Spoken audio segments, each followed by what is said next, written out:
ETF index mutual funds నేర్చుకుని stock మార్కెట్లో రాణించాలనుకుంటున్నారా? వెంటనే ఈ నెంబర్కి కాల్ చేయండి.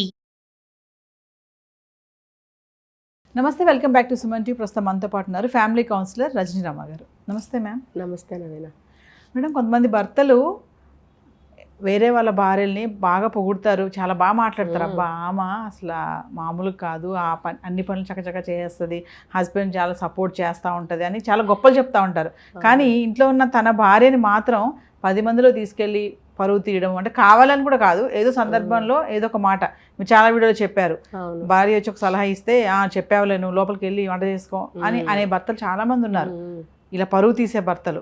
ఎదుటి వాళ్ళని పొగిడే నువ్వు నీ భార్యను ఎందుకు నువ్వు పొగడలేకపోతున్నావు? కనీసం 10 మందిలో కాకపోయినా కానీ నువ్వు ఇంట్లోనే పొగుడుతున్నావా? ఇంట్లో కూడా పొగిడే భర్తలు కూడా లేరు మేడం. ఇంట్లో కూడా చెప్పావులే, చేసావులే. ఇంకో విషయం ఏంటంటే, ఏదైనా ఫినాన్షియల్ విషయం వచ్చినప్పుడు కూడా అంతా నేనే చేస్తున్నాను అన్నట్టుగా మాట్లాడతారు. ఈమె కూడా ఉద్యోగం చేస్తుంది కదా, నువ్వు కూడా తనని అసలు ఇంక్లూడ్ చెయ్యరు అనమాట. తెలీదు అంటారు, నీకు తెలీదు. ప్లస్ ఏంటంటే ఫినాన్షియల్ కూడా అంతా నేనే చేస్తాను, ఇప్పుడు ఇదంతా నేను ఎలా చెయ్యాలి, అబ్బా నువ్వు చాలా సపోర్ట్ చేస్తాను ఒక మాట కూడా అనే భర్తలు కూడా అరుదుగానే ఉన్నారు. ఒకసారి ఈరోజు దీని గురించి మాట్లాడుకుంటా మేడం. అదే ఇప్పుడు ఈ టాపిక్ కూడా ఇప్పుడు ప్రస్తుతం ఉన్న తరానికి వర్తించదు. చాలా తక్కువ మంది ఉంటారు ఈ తరం వాళ్ళు. ఎక్కువగా ముందు తరం వాళ్ళు అన్ని బాధలు పడుతున్నారు. ఇప్పుడు మీరు అన్నట్టు బయటకు వెళ్తే ఎక్కడ లేని చిరునవ్వులు వచ్చేస్తాయి మొహం మీద, ఎక్కడ లేని నైస్నెస్ వచ్చేస్తుంది బాడీ లాంగ్వేజ్లో, ఎక్కడ లేని సున్నితత్వం వచ్చేస్తుంది, చక్కగా మాట్లాడతారు వాళ్ళతో. చాలా చాలా జెంటిల్మెన్ బాబోయ్. అసలు ఇంకా వాళ్ళ ముందు తను ఒక హీరోలాగా బిహేవ్ చేసేస్తాడనమాట. లాంగ్వేజ్ మారిపోతుంది అక్కడ. ఇంటి దగ్గర ఏమో నోరు చాటర్ బాక్స్ లాగా ఓపెన్ అయిపోతుంది, అక్కడికి వెళ్ళేటప్పటికి చాలా నైస్ టాకింగ్ అనమాట. అమ్మో అసలు సినిమా హీరోలు పనికిరారు అలా మాట్లాడతారు. అవతల వాళ్ళు అబ్బో మీ వారు చాలా మంచివాడు అది ఇది అని అనుకుంటూ ఉంటారు, అనేస్తారు కూడా కొంచెం క్లోజ్నెస్ ఉంటే. అక్కడికి ఏదో వాళ్ళే వాళ్ళ హస్బెండ్స్తో బాధపడుతున్నట్టు. అంటే ఆ భర్తలు చాలామంది అలా ఉంటారు. కొంతమంది న్యాచురల్గా ఉంటారండి, ఇంట్లోనే బయట ఒకలానే ఉంటారు. కొంతమంది బయట ఒకలాగా ఇంట్లో ఒకలాగా ఉంటారు. కొంతమంది ఏంటంటే ఇంట్లో బాగానే ఉంటారు, బయట అవమానిస్తారు. ఇది ఒక వేరే కొత్త కేటగిరీ. అలా కూడా ఉంటారు. ఇంట్లో బాగా లోకమైపోతారేమన్నా, బయట అవమానించడం. ఇంట్లో ఏం మాట్లాడరు, అన్ని అడ్జస్ట్ అయిపోయినట్టు ఉంటారు, బయటకు వచ్చి నోరిపుతారు. అంటే అక్కడ తన మగతనం చూపించుకోవడం అనమాట. మరి అక్కడ భార్య ఎలా అర్థం చేసుకోవాలా భర్త? అదే కదా ఇప్పుడు మెంటల్ వస్తుంది జనానికి. ఇంట్లో ఏమో ఇంత ప్రేమగా ఉంటూ బయటికి వెళ్ళినప్పుడు ఎందుకు నన్ను ఇలా చేస్తా? ప్రేమ అని కూడా చెప్పలేమండి, ఆగండి. ఇంట్లో ఏమీ అనరు అన్నా నేను, అంతే ప్రేమ కాదు. ఏమో అది నాకు తెలియదు. ఇంట్లో మాత్రం ఏమనరు.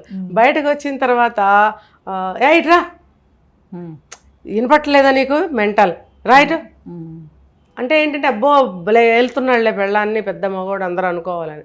కానీ పాపం తెలీదు తను ఎంత చీప్ అవుతున్నాడో వాళ్ళల్లో అని. అది తెలుసుకోరు చాలామంది. అబ్బో నేను పెద్ద మగవాడిని, నాకు అందరూ కూడా భార్యని భలే గ్రిప్లో పెట్టుకున్నాడు అనుకోవాలని అలా ప్రవర్తిస్తాడు. కొంతమంది ఇంట్లో తిట్టినా బయట బాగానే ఉంటారు కొంతమంది. అదొక మేనేజ్ అక్కడ. అబ్బో ఇతను చాలా మంచోడు అనుకోవాలని. అంటే ఎటు తిరిగి కూడా వీళ్ళే పెద్ద యాక్టర్స్ వీళ్ళు. అన్నిటికీ భార్య తెల్లబోతూ చూడాలన్నమాట. ఇప్పుడు నేను ఎలా ఉండాలి అనే క్వశ్చన్ మార్క్ వేసుకోవాలి, అంతే కదా ప్రతి సందర్భానికి కూడా. ఇంటి మంచిగా ఉంటే ఏమంటాడు, చెడ్డగా ఉంటే ఏమంటాడు, నాకెందుకు లేని పట్టించుకోకుండా ఉంటే ఏమంటాడు. ఇలాంటి వాళ్ళు చాలామంది అవాయిడ్ చేస్తుంటారు. బయటకు వెళ్ళినప్పుడు భర్తల దగ్గర నుంచోకుండా అటు వెళ్తారు పాపం. ఎప్పుడు ఏ అపరిచితుల్లాగా మారుతారు తెలియదు కదా తప్పించుకోవడానికి. కానీ నేను ఇందాక చెప్పాను ఇట్రా, దానికి ఒక పేరు లేదా, అంటే ఇట్రా అంటే ఏదో ఒక పని మీద లేకపోతే కనపడిపోతే ఇంటికి వెళ్ళటానికి ప్రధాన అంటానుకో దేనికో అనమాట పిలవటం. పోనీ ఇలా ఐ కాంటాక్ట్ అయినా వెళ్దామా అని సైగన్నా చేసుకోవచ్చు కదా. ఇట్రా వినపట్లేదా, మెంటల్ తెక్కలదానా, అది ఇది అని మాట్లాడేవాళ్ళు ఉన్నారు. మన సినిమాల్లో కూడా చూపిస్తున్నారు ఈ మధ్య ఇలాంటివి. మరి శుభం అని మొన్న ఒక సినిమా దీంట్లో టీవీలో చూశాను. అందులో కుర్రాడే భార్యని అలా మాట్లాడుతూ ఉంటాడు. కానీ ఈ కాలంలో అలా ఎవరున్నారు?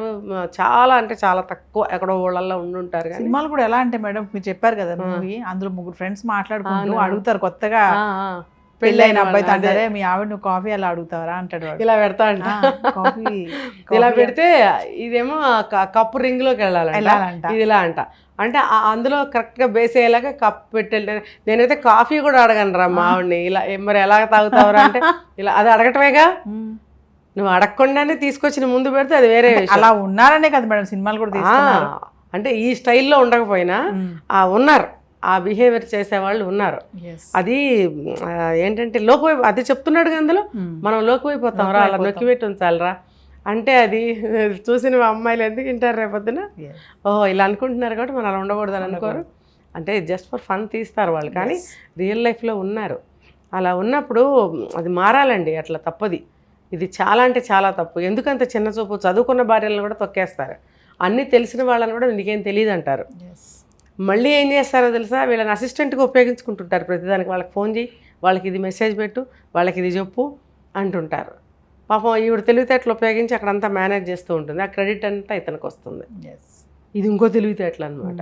అంటే ఆయన పరువు బాగా నిలబడుతూ ఉంటుంది, మనమేమో పిచ్చోళ్ళకి మళ్ళీ పని చేస్తూ ఉంటాము యువతల, వాళ్ళ పరువు కాపాడుతూ ఉంటాము.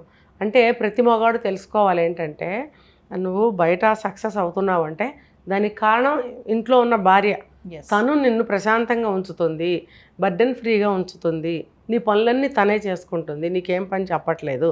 చెప్తే మహా చెప్తే ఏముంది, ఇద్దరు కలిసి ఎప్పుడైనా వెళ్ళి ఏమైనా తెచ్చుకుంటారేమో సామాన్లు ఇంటికి, మిగతా అన్ని తనే చేసుకుంటుంది కదా. అలాంటప్పుడు నీ గొప్ప ఏముంది, నువ్వు ప్రశాంతంగా ఉద్యోగం చేసుకుంటున్నావు అంటే దానికి కారణం భార్య. ఉద్యోగమే కాదు, బిజినెసే కాదు, ఏదైనా సరే బర్డెన్ ఫ్రీగా, టెన్షన్ ఫ్రీగా నువ్వు ఉన్నావు, బయట జనాలతోటి జోకులు వేసుకుంటూ పోసుకోలు మాటలు చెప్పుకుంటూ తిరిగి వస్తున్నావు అని అంటే భార్య ఎలా చేస్తేనే నువ్వు వెళ్ళగలుగుతున్నావు. భార్య సర్దుకుపోతుంటేనే నీ పప్పులు ఉడుకుతున్నాయి, తిరగబడితే నీకు అంట్రెస్టే కదా. మరి ఇది తెలుసుకోవాలి. ఎక్కడ పడితే అక్కడ చేత్కరించడము, హీనంగా మాట్లాడటము, పరువు తీయడము.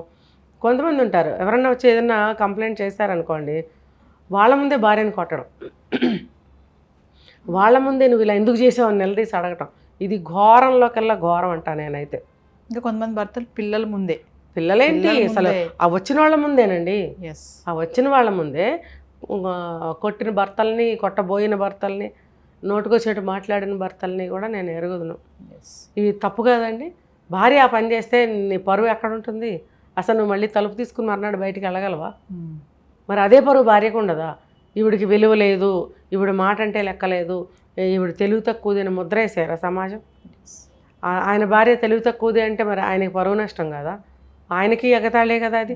మరి అలాంటప్పుడు ఎందుకు భార్యను ఎలా చేస్తారు? తెలుసుకోండి, మగాళ్ళందరూ తెలుసుకోండి. ఒకవేళ భార్యలో తప్పొప్పులు ఉంటే మీరు సరి చేసుకోవాల్సిన బాధ్యత మీకే ఉంటుంది. మరి అప్పుడు భార్య కనుక రివర్స్ అయితే భర్త సంగతి ఏంటి మేడం? అదే అంటున్నా, నిమిషం పట్టదండి బాబు. కానీ చెయ్యరు, ఆడవాళ్ళు చేయరు. ఎందుకంటే భర్త పరువు కాపాడటమే భార్యల ధర్మం అని ఆలోచిస్తారు పాపం. అలాంటి వాళ్ళు ఈ తరంలోనూ ఉన్నారు, ఇప్పుడు ఈ కాలం పిల్లల్లో కూడా ఉన్నారు.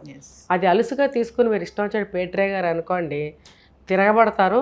అప్పుడు మీరు పిల్లుల్లాగా ఏదో సినిమాలో చూపించాడు కదా, మూల కూర్చోవాలి. అది ఆ స్టేజ్ తెచ్చుకోకండి మగాళ్ళు. ఆడవాళ్ళకి ఏం తెలీదు, వాళ్ళకి ఏం చేత కాదు.